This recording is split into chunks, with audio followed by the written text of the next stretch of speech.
Welcome to SK cooking. இன்றைக்கி என்னோட ஸ்டைலில் தாங்க 2 டிஷ்ஷு பார்க்க போகிறோம். அது என்னென்னு பார்த்தீங்கன்னா கொத்தமல்லி துவையலும் இன்னொன்று வந்துட்டு பார்த்தீங்கன்னா வெண்டைக்காய் பொரியல் தாங்க.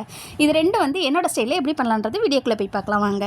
இதுக்கு ஒரு பேனில் ஒரு 2 டேபிள் ஸ்பூன் வந்துட்டு நல்லெண்ணெய் விட்டுருக்கேங்க. இந்தமாதிரி துவையல் நீங்கள் அரைக்கிறப்ப நல்லெண்ணெய் விட்டு செஞ்சிங்கன்னா டேஸ்ட்டு வேறு மாதிரி இருக்கும்.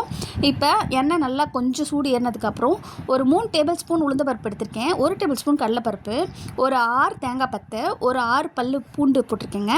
இது நல்லா கொஞ்சம் ட்ரை ஆக்கிக்கோங்க. ஆக்கினதுக்கப்புறம் நம்ம ஒரு கை அளவு கொத்தமல்லி சேர்த்துருக்கேன். இப்போ வந்துட்டு ஒரு நெல்லிக்காய் சைஸ் அளவு வந்து புளி எடுத்திருக்கேன், அதுவும் இதில் போட்டிருக்கேன். இதெல்லாம் வதங்கினதுக்கப்புறம் லாஸ்ட்டாக ஒரு வரமிளகா இந்த சூட்டிலே நல்லா வதங்கிக்கோங்க.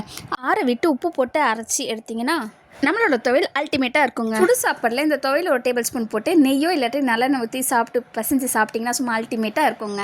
வாங்க 2வது டிஷ்ஷுக்கு போகலாம். இப்போ என்னோட ஸ்டைலில் தாங்க வெண்டைக்காய் பொரியல் எப்படி பண்ணலான்றது பார்க்கலாம் வாங்க. நான் இதில் வந்துட்டு ஒரு பொடி ஆட் பண்ணியிருப்பேன். அந்த பொடி வேறு ஒன்றும் இல்லைங்க, 2 டேபிள் ஸ்பூன் நிலக்கடலை அதாவது வேர்க்கடலை, 1 டேபிள் ஸ்பூன் வந்துட்டு சீரகம் எடுத்துருக்கேங்க.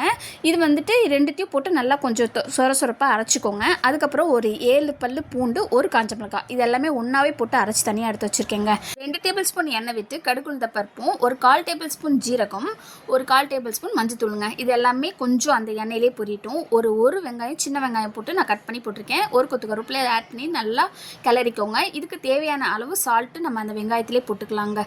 இப்போ வெண்டைக்காய் வந்து நான் கட் பண்ணி வச்சுருக்கேன், நான் இதில் சேர்த்துருக்கேன். இப்போ நல்லா வதங்கட்டும். ஏன்னா வெண்டைக்காயில் வந்து பிசுப்பு தன்மை இருக்கும். அந்த பிசுப்பு தன்மைலாம் கொஞ்சம் வதங்கினதுக்கப்புறம் அதுவே போயிடும்.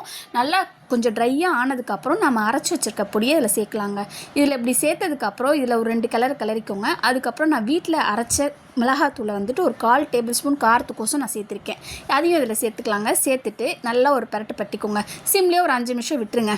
அதுக்கப்புறம் எடுத்து பார்த்திங்கன்னா நம்மளோட வெண்டைக்காய் பொரியல் சாப்பாடுலேயே போட்டு பிசைஞ்சு சாப்பிட்லாங்க. இந்த வீடியோ பிடிச்சிருந்துன்னா லைக் பண்ணுங்கள், ஷேர் பண்ணுங்கள், கமெண்ட் பண்ணுங்கள், சப்ஸ்கிரைப் பண்ணுங்கள். கூடவே பெல் பட்டனையும் கிளிக் பண்ணுங்கள். நீங்களும் இப்படி தான் செய்வீங்களான்றது கமெண்ட் பண்ணுங்கள். பாய்.